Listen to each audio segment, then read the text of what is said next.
I made this point earlier in one of our shows, is that it's a service-oriented industry. But the fact is, the people are unskilled, so you cannot feed that services industry. You have to have manufacturing as a way to lift these unskilled workers up. And that's what this program was designed to do, but it's not successful because of corruption, because of the fact that we are not able to manage and control this, even though we had lofty ideas. So it's an unfortunate gap that's forming, once again, between the haves and the have-nots. I mean, it's almost as if we have all this money, but we're right back where we started. I tell you, it is a good program. You know, we had it here, Works program, under which we made all the highways in the United States of America. So this was really a good program to start. But you're right. Sonia Gandhi says it's riddled with corruption. I mean, it is within their power to stop that. And, of course, using no mechanical equipment sort of reduces all their workforce to just nothing but tedious labor. And what it also does is it doesn't make you an attractive place to come and invest from foreign investors. That's right. So the fact that you haven't modernized, you are not introducing new concepts and new ideas, you're spending money, but you're not being effective with that money, you're not managing that money well, why would you invite foreign investment when that's the scenario? And that is a scenario that is playing out across India now, and that's what's causing this fervor. Maybe not quite to the fever pitch that you've seen on the Middle East front, but it's there in India too. And I think you're going to see more of it as the months progress. What makes this worse, this is a parallel article that I read, is the fact that the price of food, your basic staples, is going up, which is introducing a whole new kind of politics on the global scale called the geopolitics of food. The fact is, wheat prices have risen by 75 to 100%. Mm-hmm. And while for us here in the United States, that usually means a couple extra dollars out of our pockets during our grocery bill, across the countries where people pay 50 to 70% of their incomes towards food, they're being forced to choose between 3 meals a day to 2 meals a day, or giving up meat or not getting proteins in their diets. You can imagine the kind of turmoil that's occurring and bartering that's also occurring. You add that to the fact that India's population is growing still by leaps and bounds, and you know that this is headed to a tipping point where people are not going to be able to get basic sustenance anymore. Well, the food prices are going all over the world, including in the United States of America. Here's something from Fortune magazine. It says the lettuce has gone up by 290%. Cucumbers 29.6%, green peppers at 145%, tomatoes have gone up by 84%, processed cheese is the only one that has only gone up 1.1%. Because it's processed. Onions are 11%, and processed turkey, you know, Subway sandwiches have a lot of that, 14.7%. I mean, prices are going up everywhere, but somehow it doesn't show up on the inflation radar. Well, that's the amazing thing. And another point that this article makes, which oddly enough is related to your story here, is that this has been compounded by the fact that we've had bad weather all over the world. There have been monsoon failures, and there have been crop failures. There have been droughts where they don't expect droughts. So it's not as if just one thing, it's not as if our political strife alone is causing these issues. It's a global problem due to weather, which then go into whether or not this is the effects of global warming. There's so many issues that are wrapped up in this, but the point of the article is this is a crisis that's coming. And the fact is we don't feel it here in the United States very much, but across the rest of the world, people are feeling it.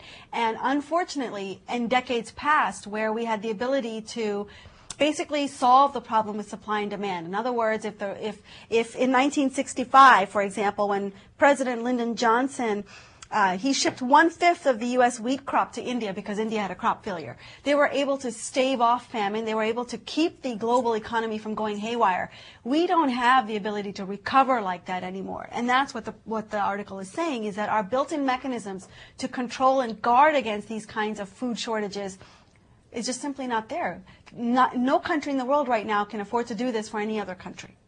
Folks, about 25 years ago, I remember State Bank of India and the Citibank of India came into Washington, D.C. and trying to sell what we call it bonds or instruments where they'll pay you 8 or 9 or 10% interest if you will make sure you have a rupee account in India. Now, a lot of people put in a lot of money. Since then, a number of other banks, in fact, the famous ones, you must have heard of UBS, where the United States government said, hey, you've been encouraging some of the U.S. citizens to keep the money at the UBS and not tell the United States and not pay taxes on the interest or the money that is earning something outside of the United States. Well, folks, the Treasury Department, this is not the IRS. The Treasury Department requests that by June 30th of this year, you must declare to them exactly what do you have outside of the United States. Any accounts outside, in fact, you have to fill out a form. It's called Foreign Bank Account Report. Wow. And you must file it because the penalties are $100,000 or 50% of what you own. Wait a minute, because there's so many people that either have foreign bank accounts that are in the Cayman Islands or in Switzerland and all these places. You're saying we can't keep money out there piled away, stocked away without having to pay taxes? That was the selling point of all these banks. Any account over $10,000, even under $10,000, you have to report. Of course, you have to understand if you live outside and make your money outside, you have up to $92,000. If you earn the money overseas, as opposed to just stockpiling it away. That's right. Stockpiling, you must inform the United States government. I cannot emphasize that because, you know, it's not an IRS rule, it's a Treasury rule. Consequently, there has not been a tremendous outpouring of it. In 2009, they had an amnesty program. You remember with the UBS came out, and of course HSBC. Almost every day you get to hear a story. Someone from New York, New Jersey, $8 million in a bank outside the country. No one knows about it. You know, earning interest and all that. Well, you have to declare that. If you don't declare that, the penalties are extreme. Well, it's just the new world that we live in, although you might not want to keep your money even if you had stockpiles of it in an Indian bank. This story just blew me away. India bank termites eat piles of cash.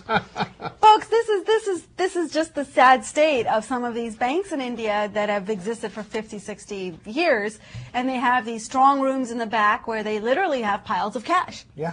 But the problem is these rooms aren't well maintained, and so termites are a real problem. And unfortunately, in this case, the insects have chewed their way through notes worth some 10 million rupees. Now, this is not an insubstantial amount of money. We're talking $225,000 or 137,000 euros. This is because staff at the Indian bank just didn't do anything. They knew the problem was there. They didn't do anything about it. I have a suspicion about it. You know why? Termites are found where wood is. This is